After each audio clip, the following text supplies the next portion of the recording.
અંગ્રેજી બોલતી વખતે શેલ નોટ હેવ અને વિલ નોટ હેવ ક્યાં વાપરવું એમાં ઘણીવાર કન્ફ્યુઝન થાય છે નહીં? જો આ સવાલ મનમાં આવતો હોય તો સમજો કે એનો જવાબ બસ મળવાનો જ છે. ચાલો આજે આ ગૂંચવણને હંમેશા માટે દૂર કરી દઈએ અને નિયમોને એકદમ સરળ રીતે સમજી લઈએ. તો મુદ્દાની વાત એ જ છે, ક્યારે શેલ નોટ હેવ વાપરવું અને ક્યારે વિલ નોટ હેવ. સવાલ સિમ્પલ છે અને ચાલો એનો જવાબ એનાથી પણ વધુ સિમ્પલ બનાવીએ.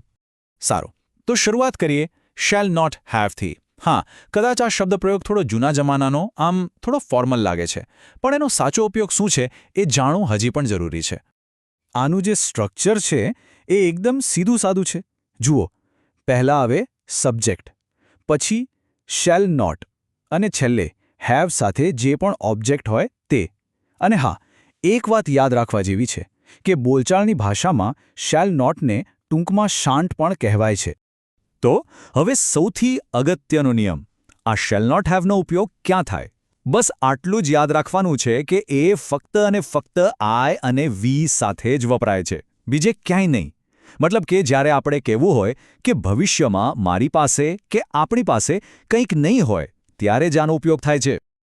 ચાલો આને ઉદાહરણથી સમજીએ એટલે એકદમ ક્લિયર થઈ જશે. પહેલું વાક્ય છે I shall not have time tomorrow, એટલે કે મારી પાસે કાલે સમય નહીં હોય.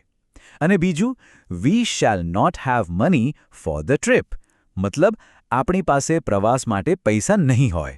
જોયું, બંનેમાં કરતા આઈ અને વી છે, એકદમ નિયમ પ્રમાણે. સારું, તો શેલ નોટ હેવ તો સમજાઈ ગયું. હવે વાત કરીએ વિલ નોટ હેવની. અને સાચું કહું તો આ સમજ્યા પછી બધું જ એકદમ સહેલું લાગવા માંડશે, કારણ કે આ જ છે જે આજકાલ સૌથી વધુ વપરાય છે. આનું બંધારણ પણ બિલકુલ પેલા જેવું જ સિમ્પલ છે. સબ્જેક્ટ, પછી વિલ નોટ અને એની સાથે હેવ અને ઓબ્જેક્ટ. અને હા, આનું શોર્ટકટ તો બધાને ખબર જ હશે, વિલ નોટ એટલે વોન્ટ. આપણે બોલચાલમાં આ જ સૌથી વધુ વાપરીએ છીએ, ખરું ને? હવે વિલ નોટ હેવની સૌથી મોટી ખાસિયત શું છે ખબર છે? એની ફ્લેક્સિબિલિટી. અહીં કોઈ નિયમ કે બંધન નથી. આઈ, વી, યુ, હી, શી, દે, કોઈ પણ સબ્જેક્ટ હોય, બિંદાસ વિલ નોટ હેવ વાપરી શકાય છે. એટલે જ તો આ બધાનું ફેવરિટ છે. જુઓ, અહીં ઉદાહરણો છે.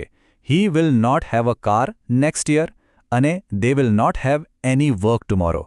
અહીં કરતા હી અને દે છે, છતાં પણ વિલ નોટ હેવ એકદમ બરાબર ફિટ થઈ જાય છે. એકદમ સરળ. ઓકે, તો આપણે શેલ નોટ હેવ અને વિલ નોટ હેવ બંનેને અલગ અલગ તો સમજી લીધા, પણ હવે ખરી મજા આવશે. ચાલો હવે બંનેને સાથે રાખીને જોઈએ એટલે દૂધનું દૂધ અને પાણીનું પાણી થઈ જાય. આ ટેબલ પર એક નજર નાખો. આમાં આખી વાતનો નિચોડ છે. જુઓ, આઈ અને વી સાથે બંને ઓપ્શન ખુલ્લા છે. શેલ નોટ હેવ પણ ચાલે અને વિલ નોટ હેવ પણ ચાલે. પણ જેવો સબ્જેક્ટ બદલાયો, એટલે કે યુ, હી, શી, એટ કે ધે, ત્યાં ફક્ત અને ફક્ત એક જ રાજા છે, વિલ નોટ હેવ. બસ આટલો જ છે આખો ખેલ. હવે એક પ્રેક્ટિકલ વાત. આજકાલના અંગ્રેજીમાં ખાસ કરીને લોકો જે રીતે બોલે છે એમાં મોટાભાગે વિલ નોટ હેવ જ સાંભળવા મળશે. શેલનો ઉપયોગ થોડો ઓછો થઈ ગયો છે. એ મોટેભાગે કોઈ ફોર્મલ ડોક્યુમેન્ટમાં કે પછી બ્રિટિશ ઇંગ્લિશમાં વધારે જોવા મળે છે. તો આટલી બધી ચર્ચા પછી મનમાં સવાલ થાય કે ભાઈ આ બધું યાદ ના રાખવું હોય તો કોઈ એકદમ સિમ્પલ ગો ટુ નિયમ છે? હા, બિલકુલ છે. ચાલો હવે એ જ જોઈએ જે આપણું કામ એકદમ આસાન કરી દેશે. અને આ રહી એ માસ્ટર કી. જ્યારે પણ કન્ફ્યુઝન થાય, કંઈ જ વિચાર્યા વગર વિલ નોટ હેવ વાપરી લેવાનો. બસ આ નિયમ બધા જ સબ્જેક્ટ સાથે કામ કરશે અને ક્યારેય ખોટો નહીં પડે. આ સૌથી સેફ રસ્તો છે. ચાલો આખી વાતને ફટાફટ રિવાઇન્ડ કરી લઈએ. કયા 2-3 મુખ્ય મુદ્દા છે જે મગજમાં ફિટ કરી લેવાના છે? તો યાદ રાખવા માટે ખાલી 2 જ વાતો. પહેલી અને સૌથી અગત્યની, વિલ નોટ હેવ આપણો સૌથી સારો દોસ્ત છે. બધા સાથે ચાલે, ક્યારે દગો ના દે. એટલે કે એ સૌથી સેફ ઓપ્શન છે. અને બીજી વાત, જો ક્યાંક આઈ કે વી સાથે શેલ નોટ હેવ લખેલું કે બોલેલું સાંભળવા મળે તો એ ખોટું નથી. એ પણ ગ્રામર પ્રમાણે બિલકુલ સાચું છે, ભલે આજકાલ ઓછું વપરાતું હોય.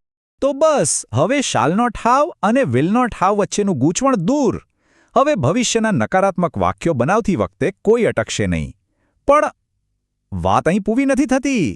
શું કોઈને ખ્યાલ છે કે આજ શેલ અને વિલનો ઉપયોગ જ્યારે પ્રશ્નોમાં થાય છે, જેમ કે શાલ આઈ કે વિલ યુ ત્યારે એનો અર્થ કેવી રીતે આખો બદલાઈ જાય છે લાગે છે કે આપણને આગામી ચર્ચા માટે એક મજેદાર વિષય મળી ગયો છે.